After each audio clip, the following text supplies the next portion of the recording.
해보론교회 성도님들 안녕하세요. 네, 또다시 한 주가 시작되었습니다. 이번 주도 일기예보를 보니까 엄청나게 무더운 한 주가 될 것으로 예상되는데요. 예, 건강 잘 챙기시고요. 맛있는 거 많이 드시고 또 이렇게 영의 양식과 육의 양식 모두 잘 섭취하셔서 이 무더운 여름을 잘 이겨내시기를 소원합니다. 네, 헤브론 만나 재밌는 성경 이번 시간은 하박국입니다. 이 하박국은 소선지서 중에서 굉장히 재밌는 성경책에 속하는 성경이죠. 제가 이 하박국의 재밌는 내용은 성경 한눈에 보기에서 많이 이제 다루었기 때문에 아쉽게도 이번 영상에서는 재밌는 내용은 좀 다 빠지고 공부 좀 해보도록 하겠습니다. 자, 우선 먼저 2장의 내용을 같이 살펴볼 건데요. 2장은 하나님께서 바벨론을 심판하시는 내용이에요. 그런데 이 내용이 길고 심판이 반복되기 때문에 좀 재미는 없습니다. 그래서 이 내용을 한번 같이 살펴보도록 하겠습니다.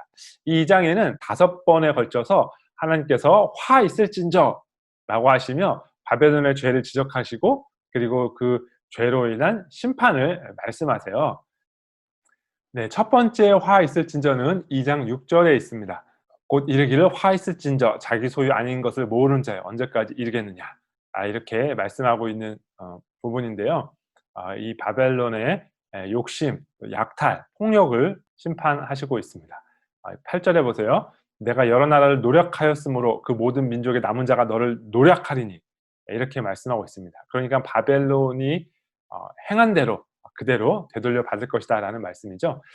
사실 이 모든 내용들을 바벨론에 국한해서 우리가 생각할 이유는 없습니다. 우리 모두에게 주시는 심판의 말씀으로 받아야 하는데요. 우리가 다른 사람을 힘들게 하고 아프게 하고 눈물을 흘리게 한 일이 있다면 우리도 그렇게 받게 될 것이다 라는 것을 말씀하고 있습니다. 두 번째 화 있을진저는 2장 9절입니다. 재앙을 피하기 위하여 높은 데 깃들이려 하며 자기 집을 위하여 부당한 이익을 취하는 자에게 화 있을진저. 네, 보통 이렇게 높은 곳은 자신이 안전하게 거할 수 있는 요새를 말하는데요. 이렇게 높은 곳에 거하면 재앙을 피할 수 있겠지라고 생각하는 것이에요. 그래서 그 높은 곳에 집을 짓기 위하여 부당한 이익을 취하면서 높은 집을 짓는 것이죠. 그렇게 자기 이익을 위하여 다른 민족에게, 다른 사람들에게 피해를 입히며 그러면서 자신이 모은 것으로 안도감을 누리고 있는 그런 사람들에게 화가 있을 것이다, 이렇게 말씀하고 있습니다. 이 말씀을 묵상하면서 요즘 한국에서 들려오는 심각한 부동산 관련 뉴스 이야기를 하지 않을 수가 없습니다. 이렇게 서울에 또 이렇게 집값이 높은 곳에 집을 사놓으신 분들은 집값이 계속 올라가고 그것으로 이제 안도감을 느끼겠죠. 내 인생이 보장이 되는구나. 그런데 그렇게 여러 채 집을 사서 집값이 올라가는 것으로 기쁨을 누리시는 그 분들은 그것이 다른 사람들에게 미치는 그런 피해에 대해서 좀 생각을 해볼 필요가 있습니다. 우리나라에 모든 사람이 다 거주해도 충분할 집이 있다고 하는데, 그런데 모든 사람이 집을 소유하지 못하는 이유는 소수의 사람들이 너무나 많은 집을 소유하고 있기 때문이라고 하잖아요. 나의 안도감, 나의 안전을 위해서 다른 사람들에게 피해를 주는 그 행동, 과연 괜찮은 행동인지, 그리스도인으로 괜찮은 행동인지 한번 생각해 볼 필요가 있습니다. 세 번째 화 있을진저는 12절, 2장 12절에 있습니다. 피로 성읍을 건설하며 불의로 성을 건축하는 자에게 화 있을진저.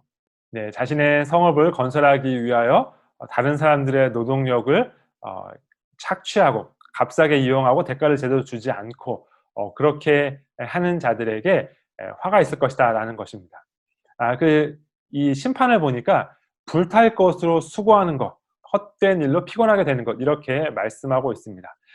우리가 혹시 다른 사람들에게 마땅한 수고를 이렇게 지불하지 않고 그들의 값싼 노동력을 사용하여서 부유하게 되는 이익을 얻고 있다면 하나님께서 그것을 헛되게 만들어 주실 것이다 라는 말씀입니다. 네 번째 화 있을진저는 2장 15절입니다. 이웃에게 술을 마시게 하되 자기의 분노를 더하여 그에게 취하게 하고 그 하체를 드러내려 하는 자에게 화 있을진저. 다른 사람들에게 술을 마시게 해요. 그리고 그를 취하게 하고 그 하체를 드러내게 합니다. 예, 하체를 드러내는 것은 굉장히 수치스러운 일이잖아요. 예, 다른 사람에게 그런 수치를 불러일으키는 그런 죄를 짓는 것입니다. 그렇게 다른 사람을 수치스럽게 만드는 사람은 어떻게 되냐? 이 16절에 "너도 마시고 너의 할례를 받지 아니한 것을 드러내라." 이렇게 말씀합니다. 우리 앞에서 보았던 것과 마찬가지로 다른 사람을 그렇게 수치스럽게 만들면 본인도 수치를 당하게 될 것이다라는 말씀입니다. 마지막 다섯 번째 화 있을 진저는 2장 19절에 있습니다. 나무에게 깨라 하며 말하지 못하는 돌에게 일어나라 하는 자에게 화 있을진저. 이렇게 금으로 또 은으로 이렇게 새겨서 만든 우상이 아무 소용이 없다라는 것을 말씀하고 있습니다. 우리가 이 우상 숭배의 말씀을 읽다 보면 나와는 상관없는 일이다라고 생각하기 쉬운데, 나에게는 새겨 만든 우상 자체가 아니라 이 금과 은, 이것이 우상이 되고 있지 않은지 생각해 보며 읽으면 좋겠습니다. 예, 하박국서는 하박국의 거침없는 질문과 불만, 불평, 이런 것들이 굉장히 흥미진진하게 1장에서 진행이 되잖아요. 예, 그런데 이제 3장 첫 부분에 하박국 선지자가 완전히 변한 모습으로 하나님께 나아갑니다. 물론 그 변하게 된 원인은 이 3장에도 있습니다. 3장에 있는 내용도 우리가 조금 이따 볼 건데요. 그것뿐만 아니라 이 2장에 있는 내용도 하박국의 이 변심에 크게 기여했다라고 우리가 보아야 합니다. 우리가 지금까지 본 이 내용들, 심판하시는 이 내용을 통해서 하박국 선지자가 어떻게 마음을 돌이킬 수 있었을까요? 예, 우리가 지금까지 살펴본 이 심판의 내용들을 통해서 크게 두 가지를 생각해 볼 수 있습니다. 첫 번째는 악에 대한 분명한 심판이 있다라는 것입니다. 하나님께서 바벨론을 들어서 이 유다를 심판하시겠다고 하시고서 그 바벨론도 심판을 받을 것이다 라고 말씀하셨습니다. 왜 심판을 받냐면 바벨론이 저지른 악행 때문에 심판을 받게 될 것이다 라고 말씀하십니다. 악에 대해 반드시 심판하시는 것, 이것이 하박국에게 그리고 우리에게도 소망의 이유가 됩니다. 우리가 이 뉴스나 이런 것들을 보면 참 세상이 많이 악하잖아요. 그리고 우리들의 살아가는 삶의 현실에서도 우리를 가슴 아프게 하는 악한 그런 일들을 많이 경험하잖아요. 하나님께서 그것을 반드시 심판하실 것이라는 것, 그것이 우리에게 소망이 됩니다. 그리고 또 하나의 이 소망은 바벨론이 아닌 여호와 하나님이 진정한 왕이시라는 것을 선포하신 것입니다. 우리의 하나님이 온 열방을 통치하시며 온 열방을 심판하시는 분이라는 것이 우리에게 소망의 이유가 됩니다. 우리 하나님이 유다 지역만, 이스라엘 지역만 다스리는 하나님이라고 한다면 우리가 어떻게 소망을 가질 수 있겠습니까? 하나님이 우리 교회의 하나님이시기만 하면 우리가 어떻게 소망을 가질 수 있겠습니까? 그러나 우리의 소망은 하나님께서 이 교회만, 유다만 다스리시는 하나님이 아니라 온 열방의 하나님. 그래서 그 당시에 가장 강력한 제국이라고 생각했던 바벨론도 통치하시고 심판하시는 분이라는 것, 그것을 기억하는 것이 중요합니다. 오늘 우리가 보기에 우리의 힘을 어찌할 수 없어 보이는 그런 온 세상에 일어나는 일들도 여전히 하나님께서 주인이시고 하나님께서 왕이시라는 것을 기억하는 것이 중요합니다. 그래서 하나님께서 이 심판의 말씀 속에서 이렇게 하나님이 왕이시다라는 것을 이렇게 선포하세요. 이는 물이 바다를 덮음같이 여호와의 영광을 인정하는 것이 세상에 가득함이니라. 오직 여호와는 그 성전에 계시니 온 땅은 그 앞에서 잠잠할지니라. 아멘. 자, 이 내용과 더불어서 이제 우리가 3장의 내용을 살펴보도록 하겠습니다. 그렇게 하나님을 이해할 수 없고 불평하고 원망하고 그리고 질문했던 그 하박국, 그 하박국의 완전히 180도 달라진 태도, 하나님을 찬양하는 그 태도를 가져오게 했던 또 하나의 하나님의 말씀이 이제 3장에 기록되어 있습니다.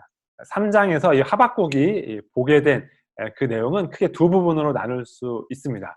앞부분은 하나님께서 나타나신 그 장면들이에요. 이것을 우리가 어려운 말로 신현 이렇게 부릅니다.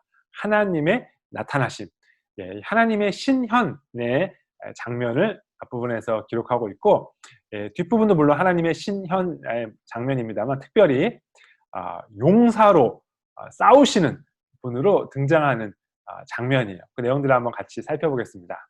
하나님께서 나타나신 이 신현의 하나님의 이 심판의 모습이 출애굽 때에 하나님께서 심판을 하셨던, 애굽을 심판하셨던 그 내용을 연상시킨다는 것입니다.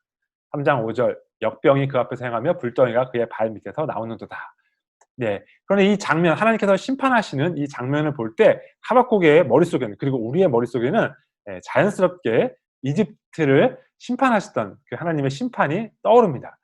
출애굽기 5장 3절에 보면 전염병이 등장하고요. 출애굽기 9장 24절에 보면 우박 심판인데, 이 우박이 어떻게 내리냐면 불덩이가 우박에 섞여 내리는 그런 심판을 하십니다. 그래서 3장 5절에 하나님께서 이제 바벨론을 심판하시면서 역병과 불덩이를 말씀하실 때에 이 장면을 통해서 출애굽 당시 이집트를 심판하셨던 그 장면이 떠올랐을 것입니다. 두 번째 장면은 3장 3절 그리고 3장 7절 등에 보이는 하나님이 등장하시는 그 장소들입니다. 하나님이 대만에서부터 오시며 거룩한 자가 바란산에서 오시는도다. 내가 본즉 구산의 장막이 환란을 당하고 미디안 땅의 휘장이 흔들리는도다. 이렇게 기록하고 있습니다. 이스라엘이 이쪽 지역에 있죠. 대만이 여기 있고요. 바란이 여기입니다. 그리고 구산, 미디안이 이쪽입니다. 이 이스라엘 백성들이 출애굽을 한 이후에 이쯤에 있는 것으로 추정되는 시내산에서 율법을 받고 출발하였잖아요. 이 바란 광야에 있는 가데스 바네아에서 정탐을 했다가 이제 우리는 못 간다라고 그렇게 이제 원망하고 40년 동안 광야를 헤매게 됩니다. 그래서 이곳 대만, 바란, 그리고 미디안, 그리고 구산은 이제 미디안의 한 지역으로 생각이 되는데요. 이 장면들을 볼 때 이곳에서 하나님께서 오신다라는 것을 볼 때 하박국의 머릿속에는, 그리고 우리의 머릿속에는 출애굽한 이스라엘 백성들이 이렇게 약속의 땅에 가기 위하여 광야를 통하는 그 장면이 떠오르게 되는 것이죠. 네, 이렇게 3장의 이 앞부분에서 하나님의 신현을 바라보는 하박국 선지자는 바로 이 하나님의 심판, 바벨론을 심판하시는 하나님과 그 옛날 이집트를 심판하시고 그리고 이스라엘 백성들을 광야에서 인도하여 약속의 땅으로 이끌어 주셨던 그 하나님이 떠오른 것입니다. 하나님의 이 심판은 단순한 심판에 그치는 것이 아니구나. 하나님의 백성을 구원해 주시기 위한 그런 심판이구나 라는 것을 하박국 선지자가 깨닫게 된 것이죠. 이 3장에 등장하는 하나님의 모습, 또 다른 한 부분은 이렇게 단순히 등장하시는 하나님뿐만 아니라 직접 용사가 되어서 싸우시는 그런 하나님의 모습입니다. 역시 용사가 되어 싸우시는 하나님의 모습에서도 우리는 비슷한 결론을 도출할 수 있습니다. 예를 들면 3장 5절을 보세요. 여호와여 주께서 말을 타시며 구원의 병거를 모시오니 강들을 분이 여기심이니까, 강들을 노여워하심이니까, 바다를 향하여 성내심이니까. 15절이요. 주께서 말을 타시고 바다 곧 큰 물의 파도를 밟으셨나이다. 이 구절들에서도 하나님께서 역시 이제 심판자로 등장하시는데, 아까 앞에서 본 부분과 조금 다른 것은 직접 하나님께서 심판하시는 용사로 등장하시는 거죠. 말을 타시고 그리고 구원의 병거를 모시고 이렇게 등장하십니다. 그런데 이렇게 등장하신 하나님께서 무엇을 하시냐면 강들을, 바다를 향하여 분을 내시고 바다를 밟으십니다. 파도를 밟으십니다. 말을 타고 오셔서 바다를 밟으시는 하나님을 보는 하박국 선지자의 머릿속에, 그리고 우리의 머릿속에 어떤 장면이 떠오르십니까? 하나님께서 심판하시기 위하여 홍해 바다를 발로 밟으시고 바다를 멈추시는 그 장면을 떠오르게 되죠. 물론 그것을 통하여 이스라엘에게는 구원의 길을 열어주셨지만 동시에 이집트 군사들은 그 바다에 빠져 죽게 되는 그런 심판이 되었습니다. 한편으로는 하나님께서 이 바벨론을 심판하시는 이 장면을 통해서 옛날 하나님께서 이집트를 심판하시고 이스라엘을 구원해 주셨던 그 홍해 장면이 떠오른 것이에요. 다른 한편으로는 하나님께서 직접 그렇게 바다를 밟으시면서 심판하시는 용사로 등장하시는 것을 보게 된 겁니다. 또 다른 장면에 이런 장면도 있습니다. 3장 11절 날아가는 주의 화살의 빛과 번쩍이는 주의 창의 광채로 말미암아 해와 달이 그 처소에서 멈추었나이다. 네, 이 장면은 무엇을 떠오르게 합니까? 약속의 땅에 들어갔을 때에 그때 하나님께서 해를 멈추게 하여 주셔서 전쟁에서 큰 승리를 거둘 수 있게 해준 그 장면이 떠오르죠. 그러니까 이 하나님께서 이스라엘 백성들에게 구원을 주시기 위하여 이 가나안 땅의 족속들을 물리치신 그 모습으로 지금 바벨론을 심판하시겠다라고 말씀하시는 것입니다. 역시 여기서도 하나님께서 직접 용사가 되어서 직접 활을 당겨서 활을 쏘시는 그런 분으로 묘사가 되고 있습니다. 네, 이렇게 역사 속에 등장하신 그 하나님의 그 모습, 그리고 그 모습으로 바벨론을 심판하시는 모습을 통하여 하박국 선지자는 이제 완전히 달라진 그런 모습으로 하나님 앞에 나아가게 됩니다. 하나님의 그 심판은 우리가 온전하게 다 이해할 수 없는 모습으로 작동이 된다는 것을 하박국 선지자도 그리고 우리도 알고 있습니다. 하나님께서 우리의 생각과 다르게 역사하세요. 그러나 그 모든 심판이 하나님의 백성들을 구원하고 하나님의 대적을 물리치시는 하나님의 심판이시라는 것만은 분명하게 드러났습니다. 하나님께서는 저 멀리 팔짱을 끼고 우리를 바라보고 계신 분이 아니라 직접 역사 속에 참여하셔서 활을 들어 대적을 쏘시는 그런 분이라는 것을 보여주셨습니다. 하나님은 우리의 삶에 관심이 있습니다. 우리의 아픔에 관심이 있습니다. 우리의 불의에 관심이 있습니다. 하나님의 백성을 구원하는 일에 열심입니다. 그 일을 위하여 대적을 물리치실 것입니다. 하나님은 인격적인 분이십니다. 그렇게 우리의 삶에 개입하시는 분입니다. 지금 당장 내 눈에 내 머리로 이해되는 그런 삶의 현실이 아닐지라도 하나님은 이 일을 반드시 이루실 것입니다. 하나님께서 출애굽을 통하여 그리고 가나안 땅 정복을 통하여 역사 속에서 하나님께서 그런 분이신 것을 증명하셨습니다.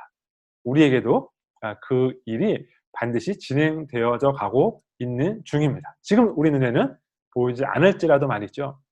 이 사실을 기억하고 그 하나님의 환상을 대면하여 본 이 하박국 선지자는 이제 완전히 달라진 모습으로 하나님 앞에 서게 되죠. 그래서 이 하박국 3장의 뒷부분에 아름다운 노래들, 신앙 고백들을 하나님 앞에 올려드리게 됩니다. 하나님이 내 편이기만 하다면, 그렇게 구원을 이루시는 분이시기만 하다면, 그 약속이 확실하기만 하다면 지금 내 눈앞에 무화과 나뭇잎이 마르고 포도 열매가 없고 감람나무 열매 그치고 눈밭에 식물이 없게 되고 우리의 양떼가 없고 외양간 송아지가 없게 될지라도 그 구원의 하나님이 나를 구원하신다라는 것을 확실하게 믿을 수 있게 된 것이죠. 그래서 난 여호와로 인하여 즐거워하리 이렇게 찬양할 수 있게 된 것입니다. 네, 여기까지 하박국서를 마치도록 하겠습니다. 오늘의 헤브론 만나 여기까지입니다.